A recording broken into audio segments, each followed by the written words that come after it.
Hello everyone, welcome to RMS academy.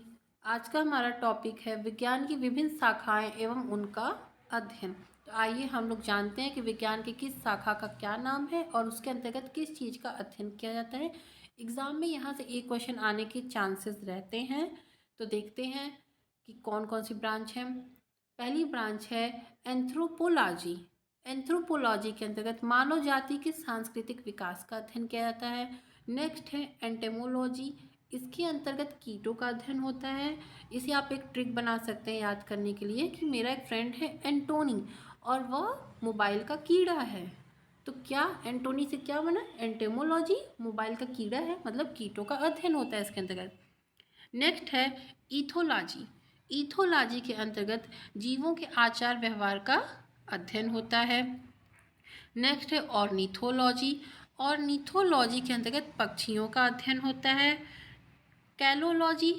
कैलोलॉजी आप ये sense यहाँ से निकाल सकते हैं कि शरीर को हिंदी में क्या बोलते हैं? काया बोलते हैं। तो काया से बना है कैलोलॉजी और इसके अंतर्गत मानव सौंदर्य का अध्ययन होता है। ट्रोफोलॉजी। ट्रोफोलॉजी के अंतर्गत पोषण का अध्ययन होता है। इसका आप ट्रिक बना सकते हैं, जैसे ट्रॉपिकाना एक जूस आता है, फ्रूट जूस आता है ट्रॉपिकाना। इसको अगर हम लोग यूज़ करते हैं तो हमारा स्वास्थ्य अच्छा रहता है, हमें अच्छा पोषण मिलता है। तो ट्रॉपिकाना के ट्रॉ से आप ट्रॉफोलॉजी बना सकते हैं। मैं आपको याद करने के कुछ तरीके बता रही हूँ, फिर आपको जो भी सूटेबल लगे आप अपने अनुसार ट्रिक बना सकते हैं। ये तो मेरा पॉइंट ऑफ व्यू है कि मैं कैसे किन चीज़ों को याद करती हूँ। अगर आपको अच्छा लगता है तो आप उसे एक्सेप्ट कर सकते हैं। नेक्स्ट है डर्मेटोलॉजी। स्किन की एक लेयर होती है जिसे डर्मा बोलते हैं और स्किन के डॉक्टर को हम लोग क्या बोलते हैं? डर्मेटोलॉजिस्ट। तो डर्मेटोलॉजी के अंतर्गत त्वचा का अध्ययन होगा। ओडोंटोलॉजी। ओडोंटोलॉजी के अंतर्गत दांतों का अध्ययन होता है। नेक्स्ट है इम्ब्रियोलॉजी। भ्रूण को इंग्लिश में इम्ब्रियो बोलते हैं और इम्ब्रियोलॉजी के अंतर्गत भ्रूणीय परिवर्धन का अध्ययन होता है। टैक्सोनॉमी। टैक्सोनॉमी के अंतर्गत जीव जातियों के नामकरण एवं वर्गीकरण का अध्ययन होता है। ये इंपॉर्टेंट क्वेश्चन है, एग्जाम में इसके आने के चांसेस हैं, तो इस पर ध्यान दीजिए। साइंस के स्टूडेंट तो जानते होंगे, लेकिन आर्ट के स्टूडेंट जो इससे परिचित नहीं हैं उनको मैं बता दे रही हूँ कि टैक्सोनॉमी के अंतर्गत जीव जातियों के नामकरण एवं वर्गीकरण का अध्ययन होता है और इसे आप लोग ध्यान दीजिएगा। नेक्स्ट है यूजेनिक्स। यूजेनिक्स के अंतर्गत आनुवंशिकी के सिद्धांतों द्वारा मानव जाति की उन्नति का अध्ययन होता है। पैथोलॉजी। पैथोलॉजी से तो लगभग सभी लोग परिचित होंगे। हम बीमार होते हैं, डॉक्टर में टेस्ट लिखते हैं, तो वो टेस्ट कराने हम कहाँ जाते हैं? पैथोलॉजी में जाते हैं। क्यों जाते हैं? क्योंकि पैथोलॉजी के अंतर्गत रोगों की प्रकृति, लक्षणों व कारणों का अध्ययन होता है। टॉक्सिकोलॉजी। टॉक्सिकोलॉजी के अंतर्गत विषयों का अध्ययन होता है। आप सभी लगभग परिचित होंगे, जिस सबस्टेंस में पॉइजन पाया था उसको हम लोग क्या बोलते हैं कि टॉक्सिक सबस्टेंस है। ठीक है, मतलब इसके अंदर विष है। तो टॉक्सिकोलॉजी के अंतर्गत विषयों का अध्ययन होगा। लिम्नोलॉजी। लिम्नोलॉजी के अंतर्गत तालाबों, पोखरों, झीलों आदि के जीवों का अध्ययन होता है। मतलब तालाब, पोखरा, झील के अंतर्गत जो जीव पाए जाते हैं उनका अध्ययन लिम्नोलॉजी के अंतर्गत होता है। याद करने के लिए ट्रिक बना सकते हैं कि मैंने एक फिश पाल रखी है और मेरे पास गांव में एक तालाब है, वो उस तालाब में रहती है और उस फिश का नाम क्या है? लिम्ना। मेरी फिश का नाम है लिम्ना जो तालाब में रहती है। तो लिम्नोलॉजी के अंतर्गत तालाबों, पोखरों, झीलों आदि के जीवों का अध्ययन होता है। नेक्स्ट है इक्थियोलॉजी। इक्थियोलॉजी के अंतर्गत मछलियों एवं मछली पालन का अध्ययन होता है। हम याद करने की एक ट्रिक इसके लिए बना सकते हैं कि मेरे पास एक फिश थी, एक थी फिश, एक थी फिश। ठीक है, एक थियोलॉजी बना एक थी फिश। ओफियोलॉजी। ओफियोलॉजी के अंतर्गत सांपों का अध्ययन होता है। हम कहीं रास्ते या सड़क पे जा रहे हैं, अचानक हमारे सामने सांप आ गया, उसको देख के हम क्या बोलेंगे? ओफो बोलेंगे ना, ओफो। तो ओफो से बना ओफियोलॉजी। माइक्रोबायोलॉजी। माइक्रो ऑर्गेनिज्म हम लोग किसे बोलते हैं? सूक्ष्म जीवों को बोलते हैं और सूक्ष्म जीवों का अध्ययन किसके अंतर्गत होगा? माइक्रोबायोलॉजी के अंतर्गत होगा। ऑन्कोलॉजी। आप डॉक्टर के यहाँ जाते हैं, हर डॉक्टर के कैबिन के बाहर एक बोर्ड लगा होता है, उस बोर्ड पे लिखा होता है कि डॉक्टर का नाम क्या है, उनके पास कौन सी डिग्री है और वो किस चीज़ के डॉक्टर हैं। तो अगर आप कभी भी ट्यूमर या कैंसर के डॉक्टर के पास जाएंगे तो उनके बोर्ड पे बाहर लिखा रहता है ऑन्कोलॉजिस्ट। क्या लिखा रहता है? ऑन्कोलॉजिस्ट। तो ऑन्कोलॉजी के अंतर्गत ट्यूमर एवं कैंसर का अध्ययन होता है। नेक्स्ट है सार्कोलॉजी। सार्कोलॉजी के अंतर्गत पेशियों का अध्ययन होता है। इसे आप ऐसे याद कर सकते हैं कि हमारा सारा शरीर पेशियों का बना है, सारा शरीर पेशियों का बना है, तो सारा से क्या बना है, सार्कोलॉजी। हिप्नोलॉजी है नेक्स्ट। आपने सीरियल और पिक्चरों में देखा होगा कि किसी पर्सन को हिप्नोटाइज किया जाता है। हिप्नोटाइज किया जाता है तो क्या बोलते हैं कि अब आप गहरी नींद में जा रहे हैं, तो हिप्नोलॉजी के अंतर्गत नींद का अध्ययन होता है। नेक्स्ट है जेरेंटोलॉजी। जेरेंटोलॉजी के अंतर्गत वृद्धावस्था एवं आयु वृद्धि के प्रभाव का अध्ययन होता है। नेक्स्ट है ओनीरोलॉजी। ओनीरोलॉजी के अंतर्गत स्वप्न का अध्ययन होता है। मेरे पास एक कुत्ता है, उसका नाम है नीरो। नीरो क्या करता है, सारा दिन सोता है और सपने देखता है। तो मैं क्या बोल सकती हूँ, ओ नीरो कम सो, ठीक है, ओ नीरो कम सो और कम सपने देखो। डांट सकती हूँ ना मैं उस कुत्ते को। तो ओ नीरोलॉजी के अंतर्गत स्वप्न का अध्ययन होता है। नेक्स्ट है न्यूरोलॉजी। इससे तो आप सभी परिचित होंगे, तंत्रिका विज्ञान का अध्ययन होता है इसके अंतर्गत। पेडालॉजी। पेडालॉजी के अंतर्गत मिट्टी का अध्ययन होगा और ये इंपॉर्टेंट है, इस पर ध्यान दीजिए आप लोग।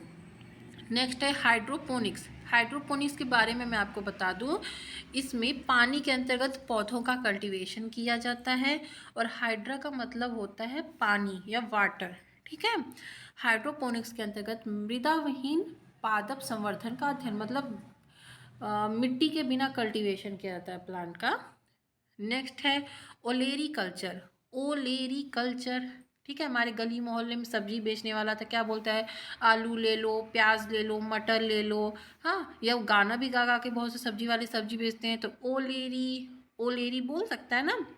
तो ओलेरी कल्चर के अंतर्गत सब्जी का अध्ययन होगा। नेक्स्ट है एंथोलॉजी। एंथोलॉजी के अंतर्गत पुष्पों का अध्ययन होगा। मैं आपको यहाँ बता दूँ, पुष्प के पार्ट के अंतर्गत एक एंथर एक पार्ट है उसका। मैं कभी आपको पुष्प का पार्ट पढ़ाऊँगी तो उसमें आपको डिटेल में पढ़ाऊँगी कि एंथर क्या होता है, मतलब एंड्रोसियम गाइनोसियम क्या होता है, तो आप एंथर से याद कर सकते हैं, एंथोलॉजी। नेक्स्ट है पोमोलॉजी। आपने अनार खाया होगा, अनार को इंग्लिश में क्या बोलते हैं, अनार को इंग्लिश में बोलते हैं पोमीग्रेनेट, और वह क्या है, एक फल है। तो पोमीग्रेनेट से आप याद कर सकते हैं पोमोलॉजी, और इसके अंतर्गत फलों का अध्ययन होगा। हार्टिकल्चर। हार्टिकल्चर के अंदर बागबानी का अध्ययन होता है। बागबानी करना बहुत ही हार्डी वर्क है, मतलब बहुत हार्ड वर्क है, बहुत मेहनत करनी पड़ती है।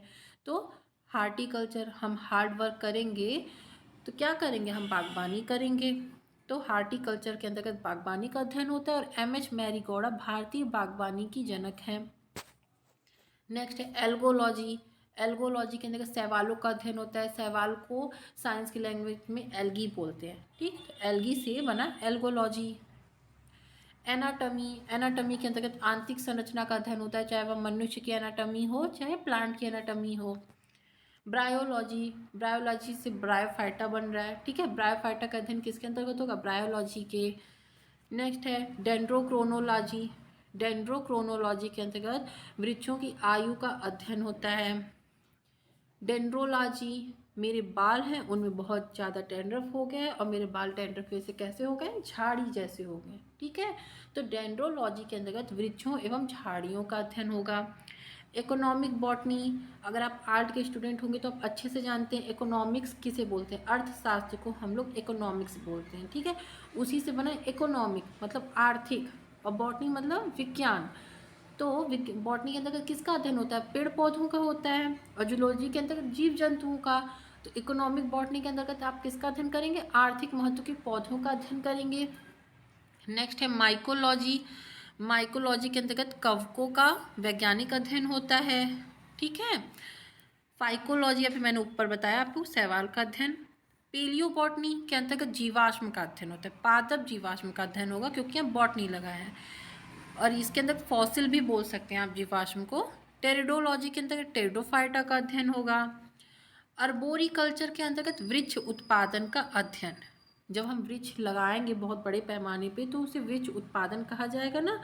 धरती पर वृक्षों की कटाई हो रही है जिससे इन्वायरमेंट पे इफेक्ट पड़ता है, तो हम बोल सकते हैं ना, अरे बोरी, क्या बोरी, वृक्ष बो, ठीक है, अरे बोरी, वृक्ष बो। तो अर्बोरिकल्चर से बना वृक्ष उत्पादन का अध्ययन। इकोलॉजी, ये इंपॉर्टेंट है एग्जाम के पॉइंट ऑफ व्यू से, तो इस पर फोकस करिएगा आप लोग। इकोलॉजी के अंतर्गत जीव एवं पर्यावरण के बीच वैज्ञानिक संबंध का अध्ययन होता है। फिजियोलॉजी। फिजियोलॉजी के अंतर्गत विभिन्न पादपों की जैविक क्रियाओं का अध्ययन होता है। ठीक है। नेक्स्ट है एपीकल्चर, मधुमक्खी को इंग्लिश में एप्स बोलते हैं, तो इसके अंतर्गत मधुमक्खियों के पालन का अध्ययन होगा और ये इंपॉर्टेंट क्वेश्चन है। पीसी कल्चर, पीसी कल्चर के अंतर्गत मछलियों का अध्ययन होता है। ट्रिक बना सकते हैं, मेरे पास एक मछली है जिसका नाम है पीसी। पीसी आप लोग किसे बोलते हैं? प्रियंका चोपड़ा को, अगर आप बहुत ज़्यादा पिक्चर देखते होंगे तो आपको पता होगा प्रियंका चोपड़ा को पीसी बोला जाता है, उनका शॉर्ट नेम है। ठीक है, तो पीसी, मेरे पास एक मछली है उसका नाम है पीसी। नेक्स्ट है सेरीकल्चर, रेशम कीट पालन का अध्ययन होगा इनका। सिल्क, सिल्क आप लोग जानते हैं ना, सिल्क क्या होता है? सिल्क की साड़ियाँ क्या होती है? रेशमी होती हैं, उनमें साइन होता है, तो सिल्क से बना सेरीकल्चर और इसके अंतर्गत रेशम कीट पालन का अध्ययन होगा। नेक्स्ट है सिस्मोलॉजी, सिस्मोलॉजी के अंतर्गत भूकंप का अध्ययन होता है। भूकंप आता है तो हमारी सिसकियाँ निकल जाती हैं। ठीक है, तो सिसकियाँ से क्या बना? सिस्मोलॉजी। सैरोलॉजी, सोरोलॉजी के अंतर्गत छिपकलियों का अध्ययन होगा। ठीक है, मेरी छिपकली है उसका नाम है सोरो। ठीक है, या आप बोल सकते हैं कि छिपकली को देखकर शोर मत मचाओ।